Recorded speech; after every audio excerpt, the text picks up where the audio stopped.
Hi 2023 UPSC പ്രിലിംസിന് എക്കണോമിക്സിന് ചോദിച്ചിട്ടുള്ള ഒരു ചോദ്യമാണ് നമ്മൾ ഡിസ്കസ് ചെയ്യാൻ വേണ്ടി പോകുന്നത്. ക്യാപിറ്റൽ മാർക്കറ്റ്, ഫിനാൻഷ്യൽ മാർക്കറ്റ് എന്ന് പറയുന്ന ഏരിയയിൽ നിന്ന് ചോദിച്ചിട്ടുള്ള ഒരു ചോദ്യമാണ്.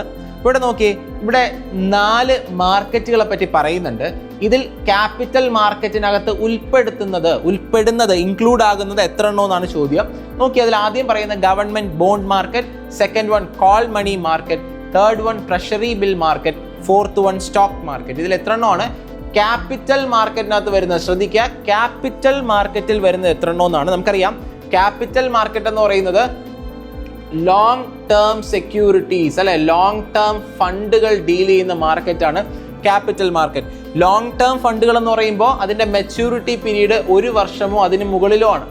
അതായത് ഒരു കമ്പനിക്കോ ഗവൺമെന്റിനോ പൈസ ആവശ്യമായിട്ട് വരുന്നു, അവര് 1 വർഷത്തിൽ കൂടുതൽ, അതായത് അവർക്ക് പൈസ ആവശ്യമായിട്ട് വരുമ്പോൾ ഒരു മാർക്കറ്റിൽ ചെന്ന് പൈസ കളക്ട് ചെയ്യുന്നു, പക്ഷെ പൈസ 1 വർഷം കഴിഞ്ഞേ തിരിച്ചു കൊടുക്കാൻ പറ്റത്തുള്ളൂ. അതിനാണ് ലോങ് ടേം ഫണ്ട്സ് എന്ന് പറയുന്നത്. അപ്പം ഇത്തരത്തിലുള്ള ലോങ് ടേം ഫണ്ട്സ് ഡീൽ ചെയ്യുന്ന മാർക്കറ്റാണ് ക്യാപിറ്റൽ മാർക്കറ്റ് എന്ന് പറയുന്നത്. ഇവിടെ നോക്കിയേ, government bond market. Government bond എന്ന് പറയുന്നത് ഒരു ലോങ് ടേം ഇൻസ്ട്രുമെന്റ് ആണ്. ഗവൺമെന്റ് ബോണ്ട് എന്ന് പറയുന്നത്, ഗവൺമെന്റിന്റെ ബോണ്ട് എന്ന് പറഞ്ഞാൽ ഒരു ലോങ് ടേം ഇൻസ്ട്രുമെന്റ് ആണ്. എന്നാൽ ട്രഷറി ബിൽ എന്ന് പറയുന്നത് ഒരു ഷോർട്ട് ടേം ഇൻസ്ട്രുമെന്റ്. അപ്പൊ ശ്രദ്ധിക്കുക, ഗവൺമെന്റിന്റെ 2 തരം ഇൻസ്ട്രുമെന്റ് ഉണ്ട്. ഒന്ന് ഗവൺമെന്റ് ബോണ്ട്. ഗവൺമെന്റ് ബോണ്ട് എന്ന് വെച്ചാൽ അത് ലോങ് ടേം, 1 വർഷം കഴിഞ്ഞ് ഗവൺമെന്റ് ആ കടം മേടിച്ച പൈസ തിരിച്ചു കൊടുക്കും. എന്നാൽ ട്രഷറി ബിൽ എന്ന് വെച്ചാൽ ഷോർട്ട് ടേം ഇൻസ്ട്രുമെന്റ്. പരമാവധി കാലാവധി 364 ദിവസം, 364 days, which means less than 1 year. അപ്പൊ ട്രഷറി ബില്ല് ഏതിനകത്താണ് വരുന്നത്? അത് മണി മാർക്കറ്റിനകത്താണ് ട്രഷറി ബില്ല് വരുന്നത്. മണി മാർക്കറ്റ് എന്ന് വെച്ചാൽ less than 1 year, maturity period 1 വർഷത്തിൽ താഴെയുള്ളതാണ് മണി മാർക്കറ്റ് എന്ന് പറയുന്നത്. അപ്പോൾ ഈ ട്രഷറി ബില്ല് വരില്ല, ഗവൺമെന്റ് ബോണ്ട് വരും.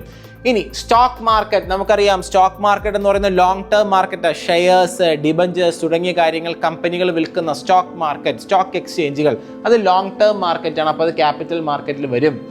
ഇനി call money market. Call money market എന്ന് വെച്ചാൽ ഷോർട്ട് പീരീഡിൽ നമ്മൾ കടം മേടിക്കുന്നതിനാണ് കോൾ മണി എന്ന് പറയുന്നത്. 1 ദിവസം മുതൽ 14 ദിവസം വരെ, മാക്സിമം 14 days വരെ നമ്മൾ കടം മേടിക്കുന്നതിനാണ് കോൾ മണി എന്ന് പറയുന്നത്. അത്തരത്തിലുള്ള കോൾ മണി ഡീൽ ചെയ്യുന്ന മാർക്കറ്റാണ് കോൾ മണി മാർക്കറ്റ്. അപ്പോൾ ഈ കോൾ മണി മാർക്കറ്റ് നമുക്കറിയാം ഷോർട്ട് ടേം ആയതുകൊണ്ട് തന്നെ അത് ക്യാപിറ്റൽ മാർക്കറ്റിൽ വരില്ല, അത് മണി മാർക്കറ്റിലേ വരത്തുള്ളൂ. അപ്പോൾ കോൾ മണി മാർക്കറ്റും ഇതിനകത്ത് വരില്ല. ഗവൺമെന്റ് ബോണ്ട് മാർക്കറ്റും സ്റ്റോക്ക് മാർക്കറ്റും മാത്രമാണ് ക്യാപിറ്റൽ മാർക്കറ്റിൽ വരുന്നത്. ഇവിടെ എത്ര എണ്ണോ കറക്റ്റ് ആയിട്ടുള്ളത്? only 2. ഓപ്ഷൻ ബി ആണ് ഇവിടുത്തെ റൈറ്റ് ആയിട്ടുള്ള ആൻസർ.